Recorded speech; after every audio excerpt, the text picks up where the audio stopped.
इधर भारत ने पाकिस्तान का पानी रोका और उधर पाकिस्तान भीख मांगने के लिए चीन के पास पहुंच गया, इस उम्मीद में कि भारत द्वारा रोके गए इस पानी का कोई ना कोई इलाज चीन ढूंढ ही निकाले।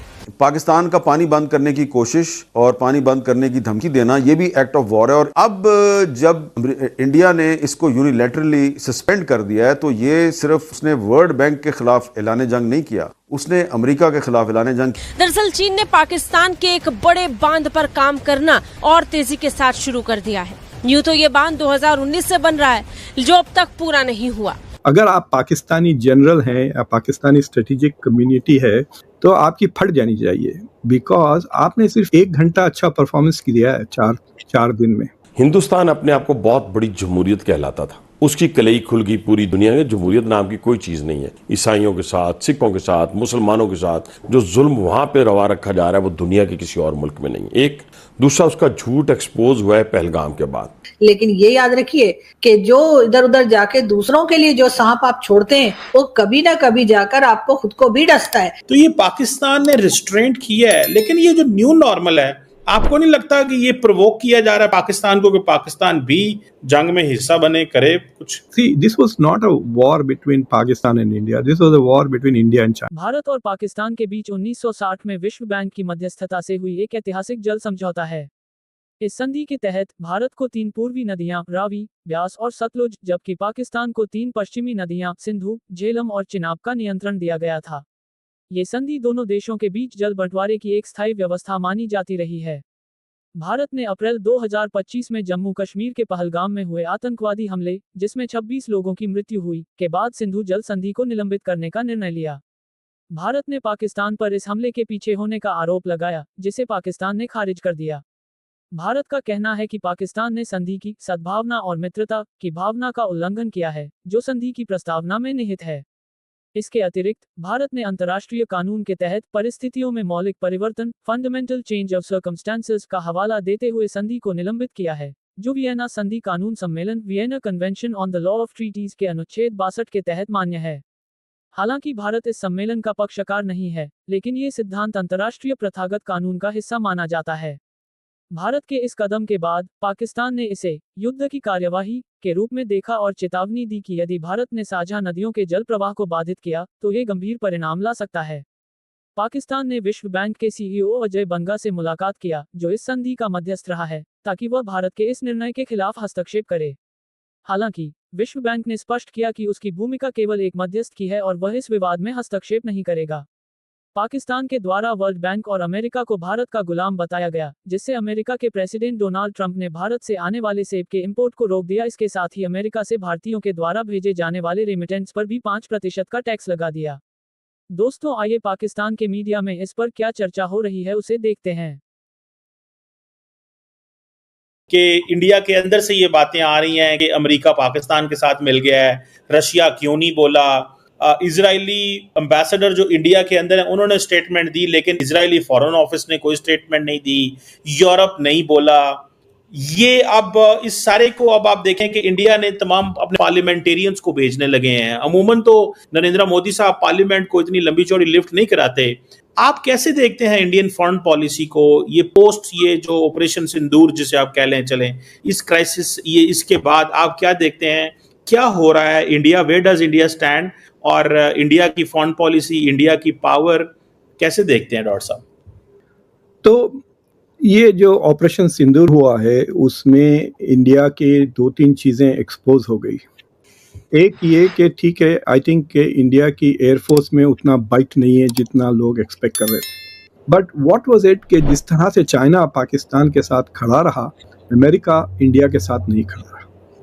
ना सिर्फ अमेरिका, कोई भी कंट्री नहीं, सिर्फ एक मुल्क इंडिया के साथ खड़ा रहा जिससे बहुत ज़्यादा नफरत करते हैं हिंदू नेशनलिस्ट, वो है रेडिकल इस्लाम और वो है तालिबान। तो इंडिया का जो ऑल वेदर फ्रेंड निकला Taliban, it is quite disgusting. I am so shocked. India recognise भी नहीं करता तालिबान की सरकार को अभी भी। India has not recognise, nobody has recognise this country. तो अब सवाल उठता है कि इतने सालों से जो हैवी डिप्लोमेसी कर रहे हैं नरेंद्र मोदी और Jaishankar, what has it got India? तो that is the big India के लिए, that should be the big crisis कि इंडिया डिप्लोमेटिकली अपना मौक़िफ़ नहीं एस्टैब्लिश कर सकी। अब इंडियन डिप्लोमेसी का चैलेंज ये है कि जो अल्फाज से इंडिया बात करता है वो अल्फाज किसी ने अडॉप्ट नहीं किए। No one is using the language that India uses when it talks about cross-border terrorism. देखिए आप एटलीस्ट बाइडेन एडमिनिस्ट्रेशन के दौरान एक दो बार इश्यू किया था ना statements, they have condemned cross border terrorism without naming Pakistan. So I think that was a failure.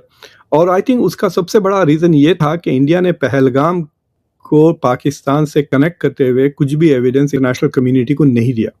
और जो उससे पहले जो बयान आया था, आपको याद है कि नरेंद्र मोदी ने कहा कि मैं आपको कोई सबूत नहीं पेश करूंगा, मैं आपको कोई जस्टिफिकेशन नहीं, I just informing you that we are going to attack Pakistan. ये जो फ़ोन कॉल्स किए थे वो बहुत ही एरोगेंट स्टेटमेंट्स थे।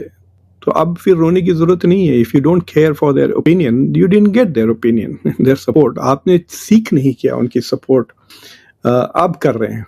जो पहले करना चाहिए था वो अब कर रहे हैं। यही डेलीगेशंस अगर ये ऑपरेशन सिंदूर से पहले भेजते तो I think India would have got more support diplomatically than they will now.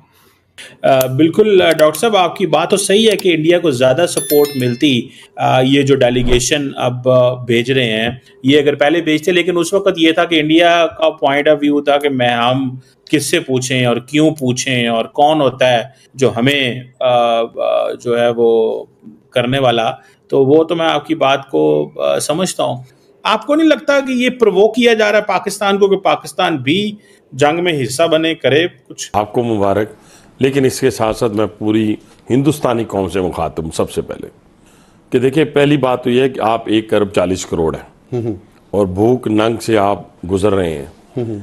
तो कोशिश ये करें कि अपने हुक्मरानों को समझाएं कि ये जंग जो है ना आपके लिए ना हमारे लिए, दोनों के लिए जो है वो मुफीद नहीं है, सूदमंद नहीं है।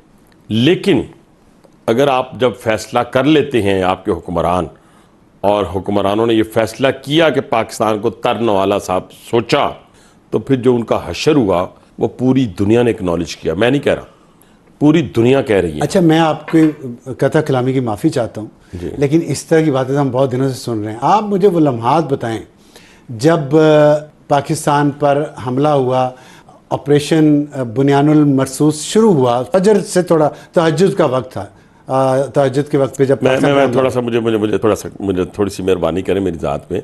मैं एक ऐसा मैसेज जो पूरी दुनिया को हम देना चाहते हैं वो दे लेने दें। ये वाक़या मैं सुनाऊंगा, ठीक है? देखिए भाईजान, मसला ये है कि हम एक पुरअमन मुल्क हैं, कोई दूसरी राय नहीं है।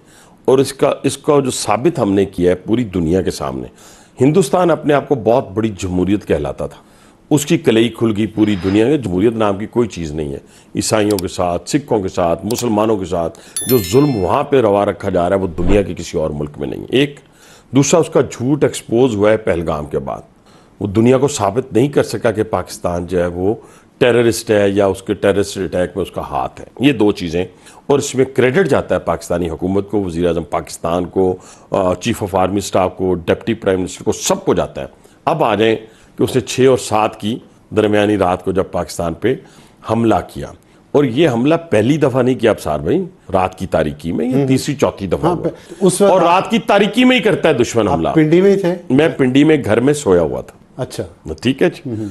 मेरी छोटी बेटी ने मुझे आके उठाया, हम सब लोग टीवी लाउंज पे इकट्ठे हो गए, टीवी हमने लगा लिया। अटैक हो रहा है तो मैंने बेटी को कहा मेरे लिए तरबूज काट के ले आओ। ठीक है, मेरा कॉन्फिडेंस लेवल देखें, ये कॉन्फिडेंस लेवल वही है जो हैंगर से निकलने वाला वो मेरा जहाज जिसने उधमपुर में जाके उनकी बेस कैंप को उड़ाया।